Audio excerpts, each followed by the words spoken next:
ఆచార్య బేతవోడు రామబ్రహ్మం గారి శ్రీదేవి భాగవతం 5వ భాగం 11/8/25 తారా శశాంక వృత్తాంతం.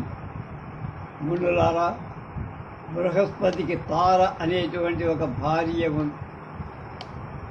ఆమె చాలా ప్రసిద్ధురాలు అని వినే ఉంటారు. మంచి రూపవతి, యవ్వనవతి, నిరంతరం మద విహ్వలాలు. ఆవిడ ఒకనాడు ఏదో యజ్ఞం చేస్తున్నాడంటే చూడటానికి చంద్రుడి ఇంటికి వెళ్ళి అక్కడ చూశాడు ఈ చంద్రముఖిని. ఆ చంద్రుడు చూస్తూనే కామాతురుడయ్యా. చంద్రుడిని చూసి ఆవిడ కూడా అంతకంటా మదన పీడితురాలై పరస్పరం ప్రేమ అంకురించి కలవరపడ్డ. తార తన ఇల్లు మరిచిపోయి అక్కడే ఉండిపోయి ఇద్దరూ మన్మథ క్రీడలలో మునిగి తేలుతారు. రోజులు క్షణాల్లాగా గడిచిపోయి బృహస్పతి దుఃఖానికి అంతులే. తరచూ ఇంటికి తెచ్చుకోవటం తారను ఎలాగో తెలియక చాలా కాలం మదనపడ్డాడు ఆమెను తెచ్చుకోవటానికి. ఒక రోజున తన శిష్యులతో ఒకని చంద్రుడి ఇంటికి పంపాడు. తారను తీసుకురమ్మని. కానీ ఆవిడ తాను రాను పొమ్మ. మళ్ళీ మరొక శిష్యుడిని పంపి అలా వెళ్ళిన వాళ్ళంతా తిరిగి వచ్చారు.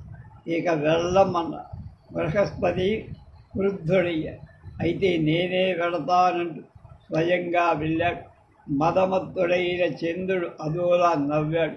బృహస్పతికి ఒళ్ళు మండింది. ఈ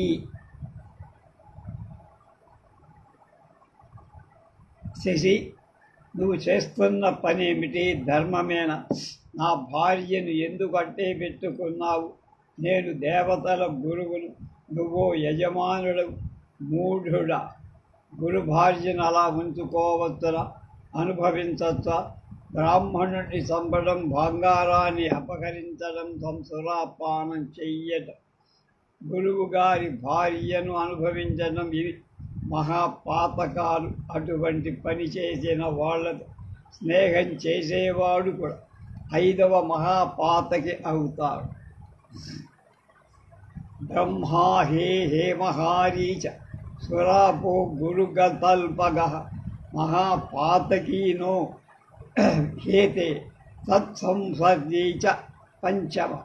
నువ్వు మహాపాతకివి, దురాచారుడివి. దేవలోకంలో ఉండే అర్హత నీకు లేదు. తారను విడిచిపెట్టు, ఇంటికి తీసుకుపోతా. లేదంటే దుస్తుడా, గురు భార్య అపహర్తవని లోకమంతా ప్రచారం చేస్తా.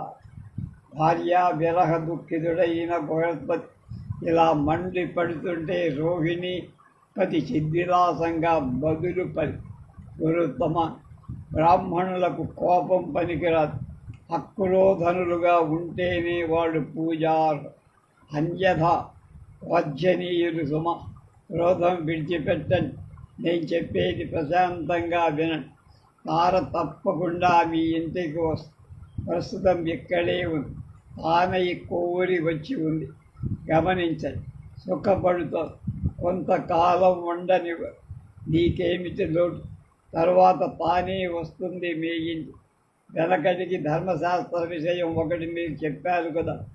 న స్త్రీ దృశ్యతి చారేణ న విప్రో వేదకర్మ. విప్రుడు చేసిన వేద విహిత ప్రాయశ్చిత్తంతో పోతుందా? విప్రుడు బ్రాహ్మణుడు చేసిన పాపం వేద విహిత ప్రాయశ్చిత్తంతో పోతుందని. స్త్రీకి పరపురుషమ సంగమలోపు ఋతుస్రావంతో చారేణ రజస్త్రేణ అంతరిస్తుందని వినండి. ఊహించని జవాబుకి బృహస్పతికి తల తిరుక్కున వెనక్కి వచ్చేశాను. దుఃఖిస్తూ ఇల్లు కొన్ని రోజులు గడిచాయి. ఊరుకోవడానికి మనసొప్పల మళ్ళీ వెళ్ళాడు.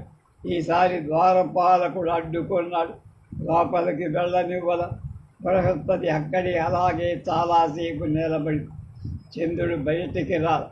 దుష్టుడి గుమ్మం తొక్కకూడదని వాటితోనే నిలబడిపోయాడు అని కొన్ని శృతుల్లో కూడా. బృహస్పతి కోపవశం తప్పి వీడు నాకు శిష్యుడు, నా భార్య వీరికి తల్లితో సమా. ఇంత అధర్మానికి ఒడిగట్టినవి రక్షించి తీరాలనుకున్నారు. వాకిట్లోనే నిలబడి అరుపులు లంకించుకొని బుద్ధిహీనుడ, పాపాత్ముడ, సురాధమ, ఏమీ ఎర్రగనట్టు కొంపలో పడుకొని హాయిగా నిద్రపోతున్నావు.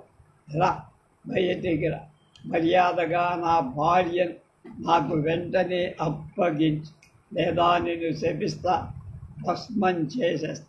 దేహిమే కామినీం శిష్యం శీఘ్రం మోక్షేచ్ఛాపం దదామ్య కరోమి భస్మసామ్నానం న దధామి ప్రియాం మమ.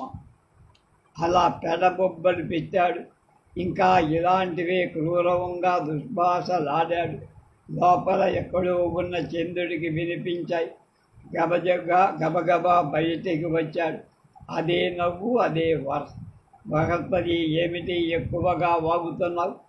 సర్వలక్షణ సంయుత అందాల భరిణ తార నీకు భార్య ఏమిటయ్యా? నీకు తగిన ఒక కురూపిని ఎవతనైనా ఏర్పాటు చేసు. నీలాంటి బిచ్చగాడి ఇంటిలో ఇలాంటి సుందరీమణి ఉండకూడదు. అందగత్తెకు అందగాడి మీద రతి మోజు అభిలాష కోరి ఉంటుంది తప్ప నీలాంటి కురూపి మీద ఉండదని కామశాస్త్రం కూడా చెబుతుంది. మూర్ఖుడా, తెలుసుకో, నీకు దిక్కున్న చోట చెప్పుకో. ఈ కామినీమణి మాత్రం ఇవ్వనుగాక ఇవ్వ. కామాత్ముడై నువ్వు ఇచ్చేశావు, నన్నేం చెయ్యలే. పో, నీ ఇష్టం వచ్చింది. యథేష్టం గచ్చ దుర్బుద్ధే నాహం దాస్యామి కామిని యచ్చక్యం కురుతన్య తత్కామం నదేయా వరవని. చంద్రుడు ఇలా తిరగబడేసరి బృహస్పతి అవాక్కయ్య. రుసరుసా నడుచుకుంటూ ఇంద్రుడి ఇంటికి వెళ్ళా.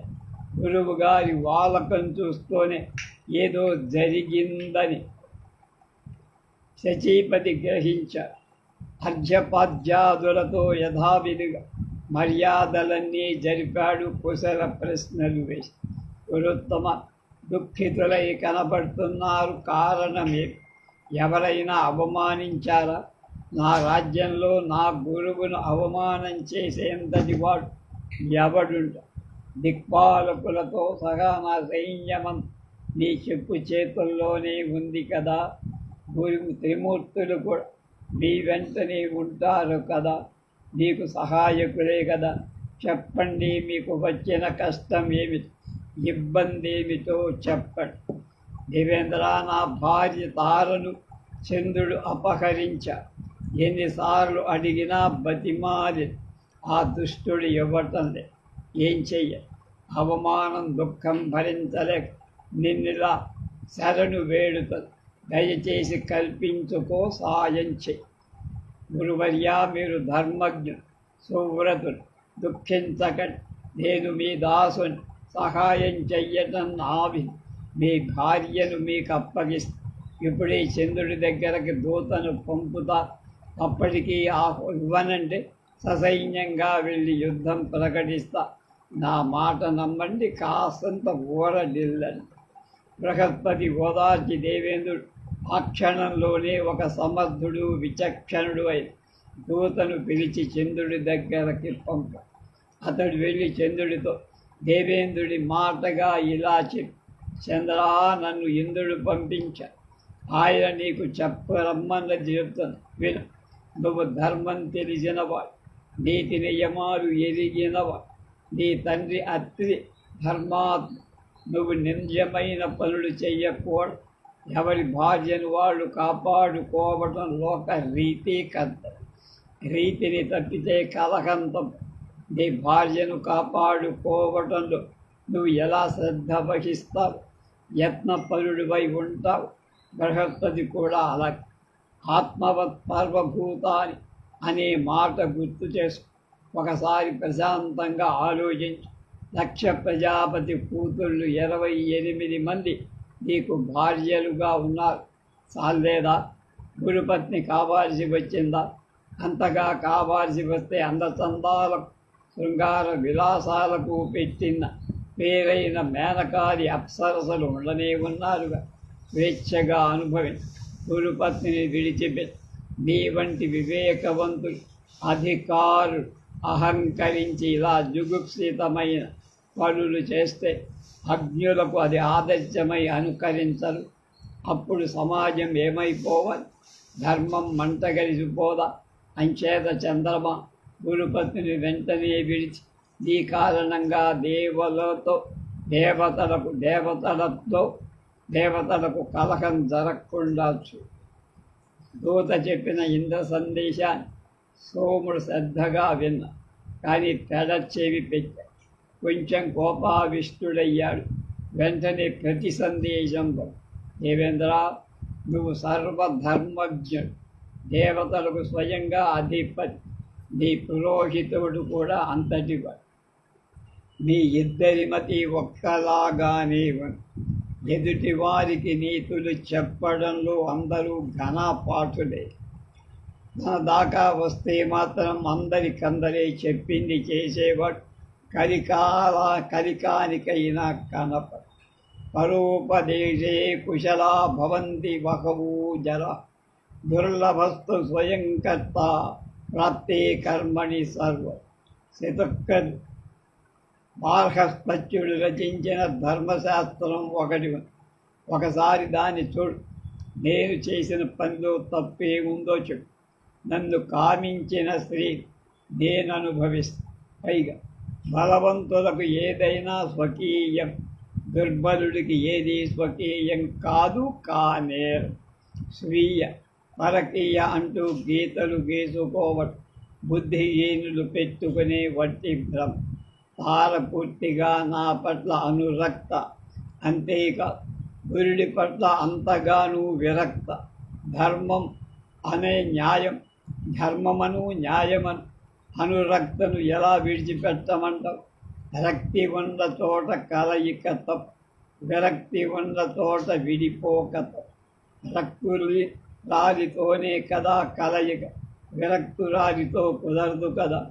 ఈ వరారోహను విడిచిపెట్టను, బృహస్పతికి అప్పగించను. సహస్రాక్ష, నువ్వు అధీశ్వరుడు, నీ ఇష్టం. ఏది చెయ్యాలనుకుంటే అది చెయ్యి. దూతా వెళ్ళు, ఇలాగని చెప్పు అని పంపారు. ఇంద్రుడు పంపిన ప్రతి సందేశాన్ని దూత వచ్చి యథావిధంగా వినిపించి ఇంద్రుడు క్రుద్ధుడయ్యాడు. వెంటనే సైన్యం సమాయత్తం చేసుకొని ఈ వార్త రాక్షస గురువు శుక్రాచార్యుడికి తెలిసి అతడు బృహస్పతిపై అనాదిగా ద్వేషం. చంద్రుడి దగ్గరకి పరిగెత్తి ఎలాంటి పరిస్థితిలో కూడా తాళను విడిచిపెట్టకు. ఒకవేళ యుద్ధమే వస్తే నా మంత్రశక్తితో నీకు సహాయపడతానని మద్దతు ప్రకటించి విషయం శంకరుడికి తెలిసి చంద్రుడికి బాసటగా నిలుస్తానన్నారు. కడపడి అది దేవదానవ సంగ్రామంగా రూపు మారింది. యుద్ధం ప్రారంభమైంది. తారకాసుర యుద్ధంలాగా సంవత్సరాలకు సంవత్సరాలు సాగి బ్రహ్మదేవుడు పరిస్థితి గమనించి ఇరుపక్షాల వాళ్ళను శాంతింపచెయ్యాలనుకు హంసారూఢుడై ఆకాశ మార్గాన వచ్చి రణస్థలిపై నిలిచారు. చంద్ర, గురుపత్నిని విడిచిపెట్టి, లేదంటే విష్ణుమూర్తిని పిలిచి నిన్ను మసి చేయింపచేస్తా. శుక్రాచార్య, ఏమిటి అన్యాయం? సావాస దోషం సంక్రమించినట్టుందే నీకు అని బ్రహ్మదేవుడ గద్దింపు వినగానే శుక్రుడు పరుగున చంద్రుడి దగ్గరకు వచ్చి, బాబూ చంద్ర, తారను బృహస్పతికి అప్పగించెయ్యమని నీ తండ్రి అత్రి అభిప్రాయం కూడా ఇప్పుడే నాకు కబురంపాడు, అప్పగించేసేయి అన్నాడు. సరే అన్నాడు శశి. అప్పటికే గర్భవతిగా ఉన్న తారను తీసుకువచ్చి బృహస్పతికి అప్పగించి అతడు సంతోషంగా స్వీకరించి ఇంటికి తీసుకువెళ్ళాడు. యుద్ధం ముగిసింది. ఎవరి కొంపలకు వాళ్ళు వెళ్ళి విరించి బ్రహ్మలోకానికి, శంకరుడు కైలాసానికి వెళ్ళాడు. కాలం గడిచి నెలలు నిండాయి. ఒక మంచి రోజున, ఒక మంచి ముహూర్తాన్ని తార ప్రసవించింది. చందమామ లాంటి మగ బిడ్డ పుట్టాడు. బృహస్పతి సంబరపడ్డాడు. నిస్సంకోచంగా యథావిధిగా జాతకర్మలు చేసి పుత్రుడు పుట్టాడని చంద్రుడికి తెలిసి దూతతో వర్తమానం పంపారు. బృహస్పతి, వీడు నీ కొడుకు, నాకు పుట్టాడు. జాతకర్మలు నువ్వెలా చేస్తావు? శాస్త్ర ప్రకారం నేను చెయ్యాలి. దూత చెప్పిన ఈ మాటలు బృహస్పతి కణకణలాడు. మతి లేకపోతే సరి, వీడు నా కొడుకు, నా పోలికలే కనపడతాడు, సందేహం లేదు పో. వివాదం చెలరే గాలివాన అయ్యింది. దేవదానవులు మళ్ళీ మోకరించి శాంతి కాముకుడై చతుర్వాదనుడు అంటే 4 కాళ్ళ ముఖాలు గలవ స్వయంగా మళ్ళీ వచ్చి ఇద్దరికి వారించాడు. తారని పిలిచి అడిగాడు, నిజం నీకు తెలుసుగా వీడు ఎవరి కొడుకో అన్న. తార సిగ్గుపడి తలదించుకొని తిరిగంట నేల చూపులు చూస్తూ సన్నటి గొంతుతో మెల్లగా చెప్పి, చంద్రుడి కొడుకే. చందమామ ఎగిరి గంతేశ పుత్రుడిని చంకనెత్తుకొని వెళ్ళిపోయాడు. బుధుడు అని ముద్దుగా పేరు పెట్టాడు. ఇది బుధోత్పత్తి కథ. కురుక్షేత్రంలో సోముడి వల్ల జన్మించాడు. ఇది 11వ అధ్యాయం, 86 శ్లోకాల భావమంతా. ఊర్వశీ పురూరవ వృత్త. శౌనకాది మహామునులారా, ఈ బుధుడికి కళ అనే స్త్రీతో సంగమం ఉంది వల్ల మన ప్రస్తావనకు వచ్చిన పురూరవుడు జన్మించి అతడు మహాదాత్, యజ్ఞ విధాత్. ఆ వృత్తాంతం చెబుతా అద్భుతావహంగా ఉంటుంది, వినండి. అనగనగా ఒక రాజు, అతడి పేరు సుద్యుమ్నుడు. అతడు ఒకరోజు గుర్రం ఎక్కి వేటకు వెళ్ళి మంది మార్బలం వెంట ఉంది రకరకాల మృగాలను చంపుతూ అరణ్యమంతటా అతలాకుతలం చేసి బాగా అలసిపోయాడు. ఇంతలోకి ఆ మేరు పర్వత సమీపంలో ఒక అందమైన ఉద్యానవనం కనిపించే. మందార తరుగు, అశోక వృక్షాలు, సాల, పాల, తమాల, చెంపక, పనస, ఆమ్ర, నీప, మధుక, భూజాలు, మాధవీ, లతా మండప, దాడిమ, నారికేళ, కదలి, ఫలభరిత భూమి జాతాలు, యా యూధికా, మాలతి, కుందక, పుష్పవల్లి, పరిమళాలు, తుమ్మెదల ఝంకారాలు, హంస, కారండక, కోకిల, సుఖశారిక, కలకూజితాలు, కీచకధ్వనులు. వెదురు పొదల్లోంచి గాలి వస్తుంది, దాని పేరే కీచకం. ఎవరో తీర్చిదిద్దినట్టున్న ఉద్యానవనం. సుద్యుమ్నుడు పరవశించిపోయాడు. సేవకులతో అక్కడికి ప్రవేశించడమే తడవుగా అందరూ ఆడవాళ్ళు అయిపోయారు. గుర్రం కూడా ఆడగుర్రం అయిపోయాడు. ఇదేమిటి భగవంతుడా అని లబోదికోమ ఆశ్చర్యము. కారణం ఏమిటో ఎవరికి అర్థం కాదు. సుద్యుమ్నుడికి దుఃఖంతో పాటు సిగ్గొచ్చి ఏం చెయ్యాలి, ఇంటికి ఎలా వెళ్ళాలి, రాజ్యపాలన ఎలా చెయ్యాలి, ప్రజలు ఏమనుకుంటారు, ఎవడు నన్ను మోసగించాను, ఇలా అన్ని ప్రశ్నలు. దేనికి సమాధానం లేదు. మదనపడ్డాడు. సూతుడు పలుకుతూ చెబుతూ ఉంటే వింటున్న శౌనకాదులు అబ్బురపడ్డారు. అదేమిటి, పురుషుడు స్త్రీగా మారటమా, మగగుర్రం ఆడగుర్రం గడప అంటారు సముద్రంలో ఉంటారు అయిపోవడమా, చాలా వింతగా ఉంది. సూత మహర్షి, ఇది ఆ ఉద్యానవన మహాత్మ్యమా? అందులోకి ప్రవేశించి ఆ మహారాజు అసలు ఏం చేశాడు, వివరంగా చెప్పు అని. మణిపుంగవులారా, నీ ఊహ నిజమే. అదంతా ఆ ఉద్యానవన మహాత్మ్యే. అది చెబుతా, తెలుసుకో. ఒకప్పుడు పరమేశ్వరుని దర్శించడానికి సనక సనందనాది మహాములు ఆ ఉద్యానానికి వచ్చి వారి దివ్య తేజస్సుతో చీకట్లన్నీ పటాపంచలై. ఆ సమయంలో శంకరుడు పార్వతిలో ఏకాంతం అనుభవిస్తూ కామక్రీడా పరాయణులై ఉన్న పార్వతి ఒంటి మీద నూలు పోగు లేదు. శివుడి ఒడిలో కూర్చొని పరవశిస్తాం. తనకాదులు చూసి సిగ్గుతో వణికిపోయి దిగ్గున లేచి చీర చుట్టూ వణుకు తగ్గలా స్థాణువై నిలబడి ఋషులు పొరపాటు గ్రహించి వెంటనే నిష్క్రమించి నరనారాయణాశ్రమానికి పరుగు తీసి శివుడు పార్వతి ఎంతగానో సముదాయించి ఈ రోజు నుండి ఏ పురుషుడైనా ఈ వనంలోకి ప్రవేశిస్తే స్త్రీగా మారిపోతాడని శాపం లేదు. అప్పటి నుంచి తెలిసిన వాళ్ళెవ్వడు ఈ వనంలోకి వెళ్ళ. సుజుమ్నుడు అది తెలియక వెళ్ళ స్త్రీగా మారిపోయాడు. అనుచరుల గతి అంతే. స్త్రీలు మారిపోయిన సుజుమ్నుడు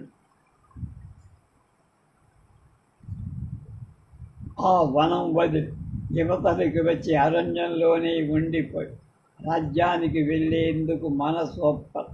ఇక ఇలా అనే పేరుతో అడవిలోనే అలా తిరుగుతున్న పరివారం చెలికత్తెలు సేవ చేస్తూ అలా ఉండగా ఒకరోజు సోముడి కొడుకు బుధుడు అంటే చంద్రుడు యవ్వనవంతుడై ఆ అడవికి వేటకు వచ్చి అతను ఎలను చూశా. కన్ను చెదిరి మోహితుడయ్య.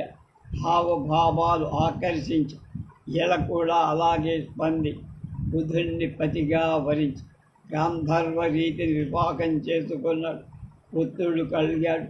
వాడే పురూరవుడు అనే పేరు పెట్టి ఇంతకు సుజుమ్నుడికి ఎలకు సుజుమ్నుడికి మళ్ళా దుఃఖం ముంచుకొని ఏమిటి నా బతుకు బస్టాండ్ అయిపోయింది అంత అనిపించి తమ కులగురువు వశిష్ఠుణ్ణి స్మరించి ఆయన వచ్చారు. దుర్దశకు జాలిపడి శంకరుణ్ణి ప్రార్థించారు. సుజుమ్నుడిని స్త్రీత్వాన్ని తొలగించమని అభ్యర్థించారు. పూర్వం తాను పెట్టిన శాపానికి భంగం కలగకుండా మధ్యే మార్గంగా శివుడు వరం ప్రసాదించి ఈ సుజుమ్నుడు ఇక నుండి 1 నెల పురుషుడు 1 నెల స్త్రీగా ఉంటాడు అన్నారు.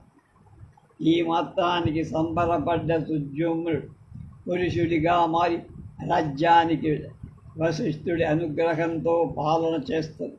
స్త్రీ రూపాన్ని పొందిన నెలనాడు రాజమందిరం వదిలి బయటికి రాబడతారు. పురుష రూపం నెలనాడు పాలన చేస్తుంది. నెలపాటు దర్శనం, నెలపాటు అదర్శనం. ప్రజలకు అది నచ్చదు. అయినా కాలం గడుస్తోంది. అది ఆగదు కదా. పురూరవుడు యవ్వనంలోకి అడుగుపెట్టి వెంటనే ఇలా సుజుమ్నుల రాజ్యం అతడికి అప్పగించేసి అడవికి వెళ్ళిపోయారు. నారదుడు ఉపదేశించిన నవాక్షర దేవీ మంత్రాన్ని జపిస్తూ తీవ్రంగా తపస్సు చేసి భవసాగర తారిని శచీదేవికి అనుగ్రహం కలిగింది. శివాదేవి సగుణాకారంతో సింహారూఢై ప్రత్యక్షమయ్యింది. వారుణి పానమదమత్తగా పూర్ణమాన నయనాల దివ్య రూపంతో భయద మనోహరంగా ఉంది. సింహారూఢాస్థితా చాగ్రే దివ్య రూపా మనోహరం. వారుణి పాన సన్మత్త మతాఘూర్ణతోలోచన. ఇలా కృత దేవి స్తుతి చేసింది ఇలాదేవి అంటే సుజుమ్నుడు ఆడ రూపంలో ఉన్నప్పుడు భక్తి ప్రపత్తులతో నమస్కరించి జగదంబకి దివ్యంచతే భగవతి కథితం స్వరూపం దృష్టం మయా సకల లోకహితానురు.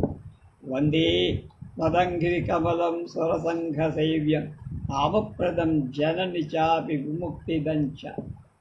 జగన్మాత త్రిమూర్తులు, దిక్పాలకులు, దేవతలు, మహర్షులు, మునీశ్వరులే నిన్ను తెలుసుకోలే మోహ విభ్రాంతిలో పడిపోతుంటే ఇక మానవ మాత్రుల మాట చెప్పాలా? సృష్టిలో కనిపించే ఐశ్వర్యమంతా నువ్వు. లక్ష్మీదేవిగా విష్ణుమూర్తికి నీ సాత్విక రూపం నిజమాత్రమే. సరస్వతీదేవిగా బ్రహ్మకు నీ రాజస రూపం మాత్రమే.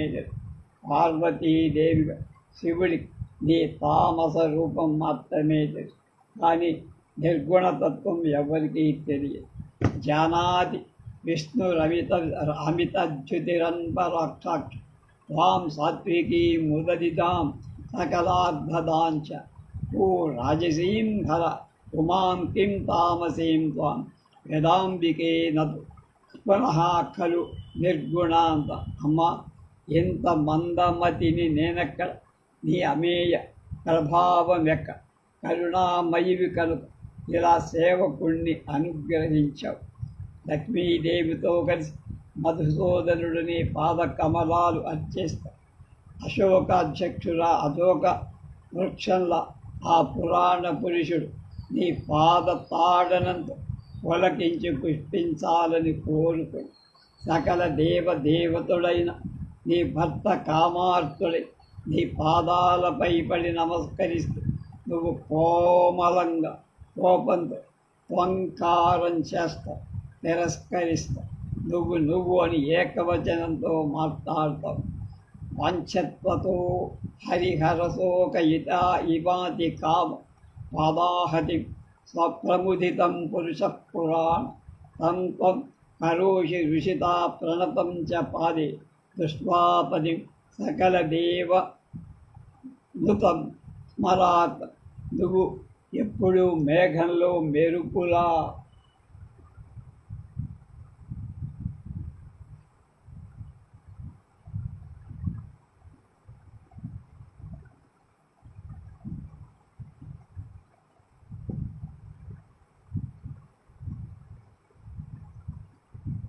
ఆ నీలమేఘశ్యాముడి వక్షస్థలం మీదనే కాపురం, అది నీకు విశాలమైన పర్యం.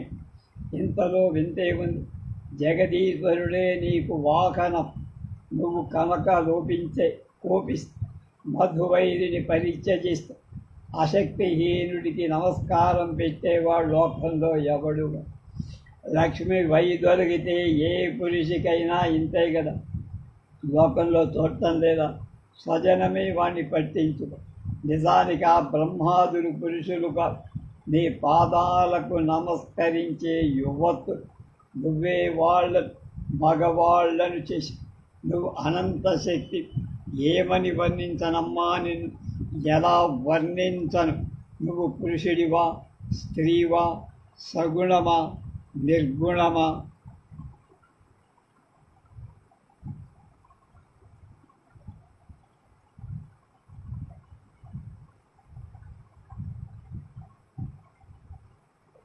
ఏమైనా కానీ నేను మాత్రం నిరంతరం నీ పట్ల భక్తిని కోరుకోండి, శరణు వేడుకో. ఈ స్తోత్రానికి జగదంబ సంతుష్టయింది, సుజుమ్నుడికి సాయుధ్యం అనుగ్రహించింది. మునీశ్వరుడు కూడా దుర్లభమై ఆ సుస్థిర పరమపదాన్ని ప్రార్థించి ఆమె ప్రసాది. అధ్యాయం 12లో ఇది 53 శ్లోకాల భావం. కౌనకాది మహర్షులారా, జుద్యుమ్నుడు దివంగతుడయ్యాడు. పురూరవుడు ప్రజానురంజకంగా రాజ్యం చేస్తున్నాడు. అతడు అందగాడే కాదు, మంచి గుణవంతుడు కూడా. సర్వధర్మాలు తెలిసి అందరూ మెచ్చుకునేటట్టు ప్రతిష్టానపురం రాజధానిగా పరిపాలన సాగించాడు. అతడికి మంత్రశక్తి, ప్రభుభక్తి శక్తి, ఉత్సాహశక్తి అమోఘం, ఉత్తమోత్తమం. చతురుపాయాలు అతనికి అధీనాలు. వర్ణాశ్రమ ధర్మాలు కాపాడు. పూరి దక్షిణతో యజ్ఞాలు చేస్తూ అర్ధులను సంతృప్తిపరుస్తూ సమర్థుడైన పాలకుడుగా, పరాక్రమశాలిగా, ముల్లోకాలలో ప్రఖ్యాతిగా. ఎతగాడి విశేషాలు ఆ నోటా ఊర్వశికి తెలిసాయి. మనసు ముచ్చటపడి బ్రహ్మదేవుడి శాపం కారణం భూలోకానికి వచ్చి నివసిస్తున్న ఊర్వశి పురూరవుణ్ణి వరించింది. అతడు ఆమె రూప యౌవన సౌందర్యాల ముచ్చట పడ్డాడు. పరస్పరం ముచ్చటించుట. ఊర్వశి 3 నియమాలు పెట్టి, ఒకటి, నేను నెయ్యి మాత్రమే భక్షిస్తా, అది తప్ప మరొకటి నాకు పెట్టవు. 2, సంభోగ సమయంలో నువ్వు నాకెప్పుడు దిగంబరంగా కనపడకూడదు. 3, నాకు పెంపుడు పొట్టేలు పిల్లలు వరణకాలు ఉన్నాయి, వాటిని నువ్వు సంరక్షిస్తూ ఉండ. అవి నాకు ప్రాణ. తప్పావు, నేను వెళ్ళిపోయానన్న మాటే అంది పురూరవుడు అంగీకరించక తప్ప. పురూరవుడు తన రాజధర్మ యజ్ఞ కర్మలు అన్నింటినీ వదిలేశాడు. పూర్తిగా ఊర్వశికి వివసుడైపోయాడు. ఈ సృష్టిలో ఊర్వశి తప్ప ఇంకేం కనపడలేదు. ఆమెకు విడిచి ఒక్క క్షణం కూడా ఉండలేకపోతున్నాడు. సంవత్సరాలు, నెలలు, రోజులు, పూటలు, గంటలు, నిమిషాలు క్షణాలుగా మారి ఉన్నట్టుండి ఒకరోజు దేవేంద్రుడు ఊర్వశి జ్ఞాపకం వచ్చి ఆమె లేచి స్వర్గంలో పోయినట్టు అనిపించి గంధర్వుడి నుంచి పురమాయించారు. వెళ్ళి గొర్రె పిల్లలను అపహరించి తెండి. పురూరవుడు మాట తప్పాడు, తప్పిన వాడవుతాడు కనుక ఊర్వశి వదిలేసి వస్తుంది, త్వరగా వెళ్ళి రండి అని పంపాడు దేవేంద్రుడు. సేకడి బాగా పడింది. గంధర్వులు అలాగే వెళ్ళి గొర్రెలు దొంగలిస్తూ ఉంటే అవి కుయ్యమనిపించాయి. వాటి అరుపులు ఊర్వశి పురూరవులకు వినిపించాయి. తన రక్తం పంచుకు పుట్టిన పసికందుల ఆక్రందనలా వినిపించి ఊర్వశి ఉలిక్కిపడి, రాజా, ఇదిగో నా గొర్రె పిల్లలను ఎవరో అపహరించకపోతుంది. అవి నా ప్రాణాలతో సమానమని, కన్న బిడ్డల కంటే ఎక్కువే అని చెప్పే కదా, నువ్వే సంరక్షించాలన్నా కదా, వెళ్ళు, వాటిని దానిలాగా ఇంకా నువ్వు ఇలా కూర్చున్నావే, మగాడివేనా? అయ్యో నారా, నపుంసకుడు దొరికా, నా కర్మ కాదు అంటూ దుయ్యబట్టింది, విలపించి. పురూరవుడు ఉన్న పడాన అలాగే నగ్నంగానే ఆ కారు చీకట్లో బయలుదేరా. వెంటనే గంధర్వుడు 2 మెరుపులు మెరిపించాడు. అతడు గర్వంగా నగ్నంగా కనిపించి ఊర్వశి చూసి, గంధర్వుడు ఆ గొర్రె పిల్లలు అంత దూరంలో వదిలిపెట్టి వెళ్ళిపోయి పురూరవుడు వాటిని తీసుకొని మన శయన మందిరానికి వచ్చి, ఊర్వశిదేవి సమయభంగం, ఒడంబడిక ఒప్పందం అయిపోయింది కనుక వెళ్ళిపోయి. పురూరవుడు ఎంతగానో విలపించాడు, అన్వేషించాడు. కామమోహితుడై దేశాలు తిరిగాడు, భూగోళం గాలించాడు. చివరికి కురుక్షేత్రంలో ఊర్వశి కని సుఖం విప్పారి కళ్ళు మెరిసి, ప్రియా, ఆగు, నన్ను విడిచిపోవడం దారు. ఏమి అపరాధం చేశాను? తనువు మనసు అన్నీ నీకే, ఒక్కటికే సమర్పించాని, దాసుడిగా మిలిగాని, అంత దూరం తీసుకువచ్చావు. ఇది చూడు, దయచేసి అనుగ్రహించి, నువ్వు కాదంటే ఈ శరీరాన్ని ఇక్కడే వదిలేస్తా. కాకులు కుక్కలు పొడుచు తింటే మది చెలించిన వాడిలా పురూరవుడు ఏడుస్తాం, దయనీయంగా రోధిస్తాం. ఊర్వశి వెనుతిరిగి చూసి బాగా అలసిపోయాడు, నీరసంగా. ఉపశార్దుల, ఎంత అమాయకుడవయ్యా!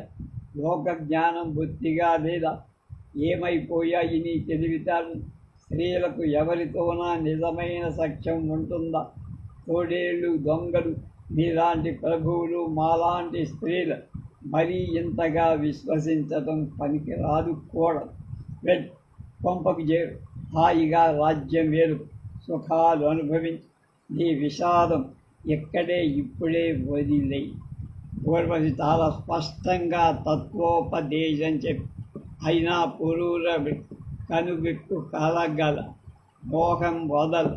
ఒక స్వైరిని స్వేచ్ఛగా తిరిగి మేఘాన్ని నిజమని దుఃఖం కొని తెచ్చుకున్నారు. అలా విలపిస్తూనే ఉంది. ఓ మునీశ్వరులారా, ఇది ఊర్వశి పురూరవుల గాథ. వేదంలో మరింత విపులంగా ఉంది.